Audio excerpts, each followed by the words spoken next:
Alright, so what I'm learning is that this project is taking a lot more time than I anticipated it to. And then it's always like one thing after another. Like the other day, I decided I wanted to get new sails. So, well, brand new secondhand sails. So I took a day driving about 2 hours to get sails. So that was a wasted day.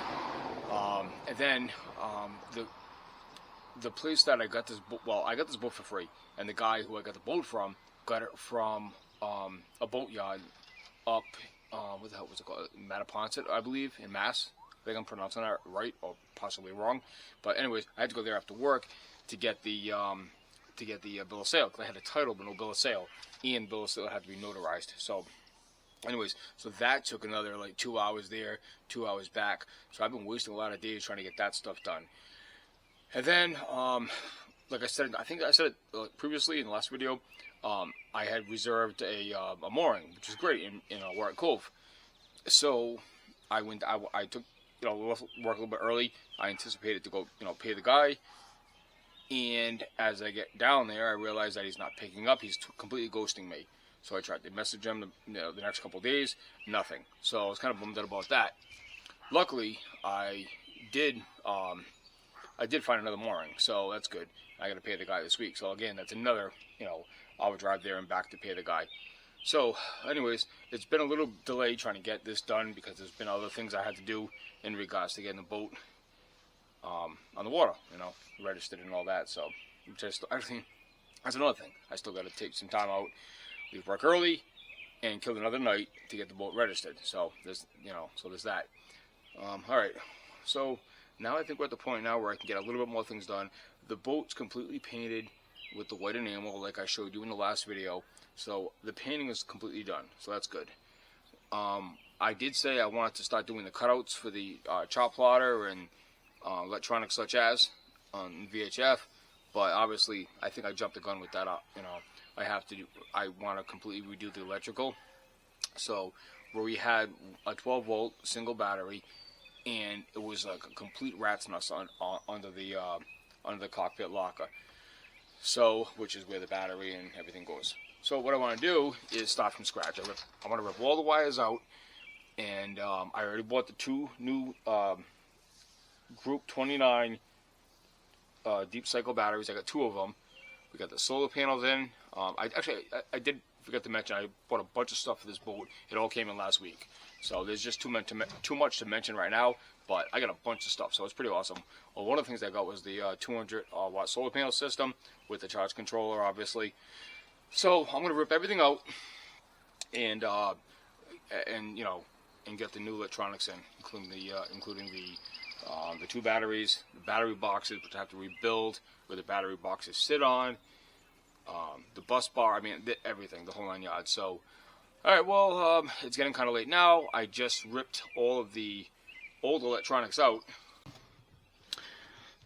Alright, so I don't know if you can really see that well in here, but this is where the battery and some of the electronics go, such as the bus bar, etc. And it's kind of bad. You really can't see it, but this is the old style, and not very good. It's a huge rat's nest with all different gauge wires, and so anyways, this is where I'm gonna have to rebuild first before I get into anything else.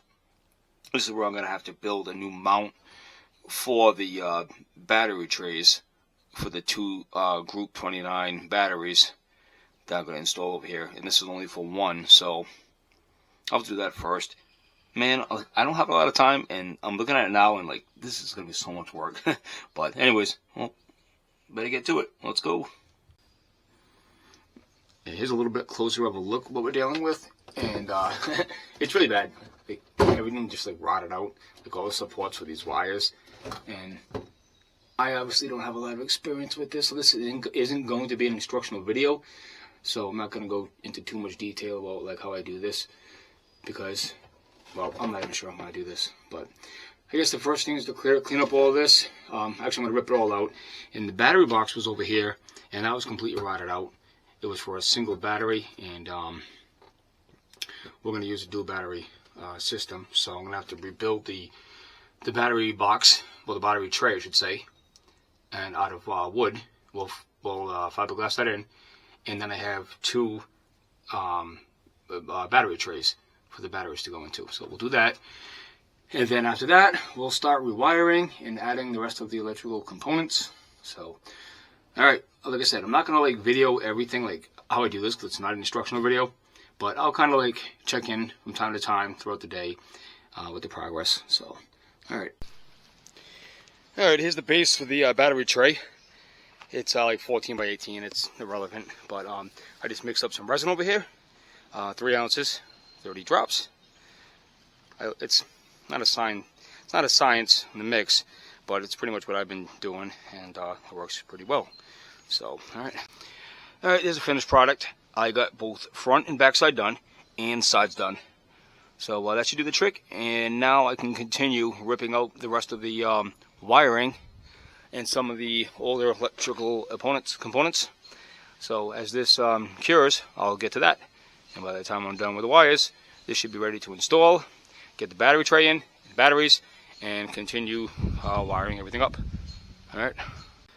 Alright, so this might be kind of hard to see, but this is basically the new battery box tray holder thing, whatever you want to call it. So basically what I'm going to do now is screw it together and then tab in the top part of this piece of ply up here to the bulkhead, and that should give it some strength and keep it in place. And when that's done, we'll go ahead and screw these battery trays in. And then from there, we'll be able to finish doing the wiring and all the fun stuff like wiring up all of the rest of the electrical components. So, alright. Alright, so as you can see, well, actually, first of all, it's getting pretty damn windy. Over here in Rhode Island, according to the meteorologist, we have a tornado warning. And we never get tornadoes over here, so it's probably just one of those things where, well, it's just forces people to go out and buy like cereal and shit. Although, here comes the thunder. I'm gonna hear it, but yep. Who knows? Here I am all talking. Next thing you know it, we're all dead. So, anyways, yeah, table's done. It's all sealed up, and now I was just about to put these battery trays in over here, and I almost forgot to put these rods in. You need to put the rods in first, because if you put the trays in, you won't be able to get the rods through the bottom. So, hopefully, I have enough time to, to set up the rest of them. Well, the other two of them, and install them over there on that new table, which is actually came up pretty awesome. I just felt the rain drop. Yep, it's going to start raining, but I'm going to try to get this done really quick because I want to. Alright, so as you can see, we have the battery box done, the battery tray done, both batteries installed. They're in parallel, so they're 12 volt, and we have a 50 amp breaker installed. The switch panel up there, that's an old switch panel. I'm not going to use them. I'm eventually going to take it out and put something else there in its place. You can see the back of the battery isolator. And on the front, I did some work installing some other components I'll show you right now. Alright, here's the other side inside of the cabin. Over here, I have the bus over here. And I don't really have much connected to it right now. The solar power controller. And there's the old switch panel that I'm not going to use. Alright, so, and then over here we have the new switch panel. So that's all wired up. Alright, so I'm a little bit behind in the videos. This footage was taken about 3 weeks ago. So we're currently pretty much ready to go in the water now. I just was being really lazy with the footage and uploading it and all that, editing it, because I was trying to get this thing done. As we stand now, pretty much everything's done. All I have to do is the wood trim inside the cabin and connect the navigation lights. So it's pretty easy. But anyways, we'll wrap it up here. The next video, I'll show you some other stuff that I did last week, and from there we might jump to the final video. Well, I shouldn't say final video, but final up to this point before we throw the boat in the water. So, all right.